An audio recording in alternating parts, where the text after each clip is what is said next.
interior designer here at 519 Design. So I want to welcome you into our current space. Come on in. You can see this space is 8 feet wide and it goes back probably about 20 feet, but it is a small, compact space, and interior design comes with a lot of stuff. And so we've modified some things in this space to help benefit our storage needs. So one of those, the conference room, we try to keep really clean because of course that's what our clients see. We've expanded our paints into this area, this dark hole that not a lot of attention is brought to, but we have maximized every single spot in here. One of the challenges that we do face is the traffic pattern through here.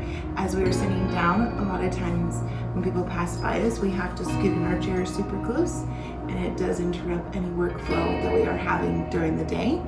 And as you can tell, we can't have large conference spaces up front here. Thankfully, we only have 3 people in the office, but when we do have clients in this space, it does make it for a tight squeeze within here.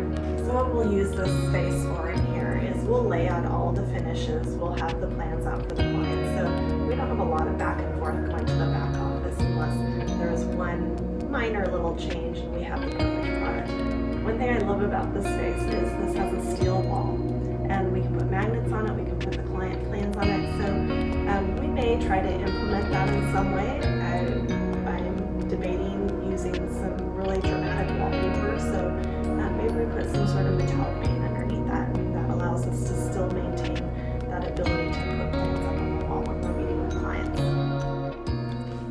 So these are some things we've used as inspiration. Some of them are actual client materials. We won a Best of Kitchen for the state, and so these are our award boards.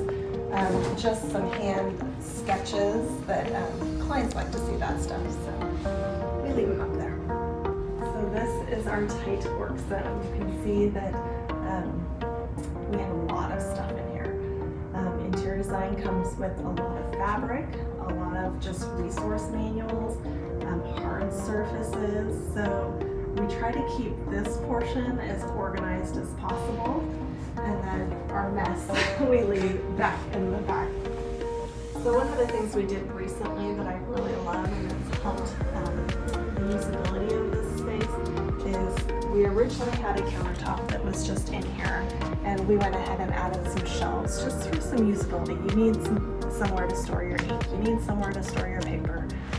So that's helped our life drastically. And then here's our tiny little break room with a tiny refrigerator. We can barely all fit our lunch in at the same time, and a microwave. So we are really looking forward to the new space because we will have a functional kitchen with full-size appliances, and we'll be ready for our open house and some entertaining too. So I touched on that we have a lot of fabrics, and this isn't all our fabrics. We have more back there too. So this is what we focus on when we're doing furnishings for clients. They're all custom, we bring them in. We have a lot of variety of fabrics, and so we enjoy bringing some uniqueness to their projects. In between our space, we try to keep our clients' projects extremely organized, and so these are all the clients that we're currently working on. We keep information like their plans are in there, their contact information's in there, some of their bids, so we can grab a folder and go when we're going to the job site. And then we have we have bins for each client that have their samples in there. It's important to keep it all together and organized, so again, if we want to go to the job site and we need to take that with us, that's an easy thing to do. We just grab the binder and the bin at the same time. So these bins tend to be a little small, so we'll be looking for some larger bins, possibly doing some custom sizing. But I don't necessarily like seeing the mess, so I'm something more creative with that. At this end of the shelves, we have all of our products catalog. We keep a lot of our product catalog on hand, so that way we can show the client crisp, clean images of the product that we're going to sell them. In this area of our current space is all of our hard surfaces. So we have some of our hardwood surfaces and then all of our tile vendors that we carry for samples. It's a very limited space, so we can't always carry all of their lines.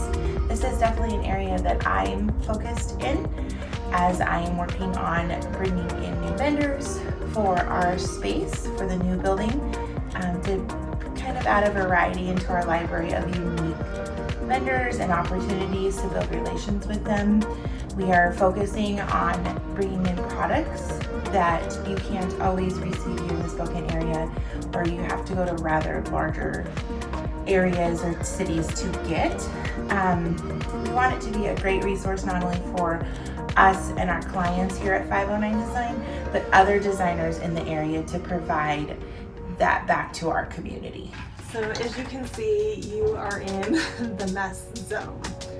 We have packed as much stuff in here as possible. We've hung these utilitarian rods to be able to hang our fabrics from.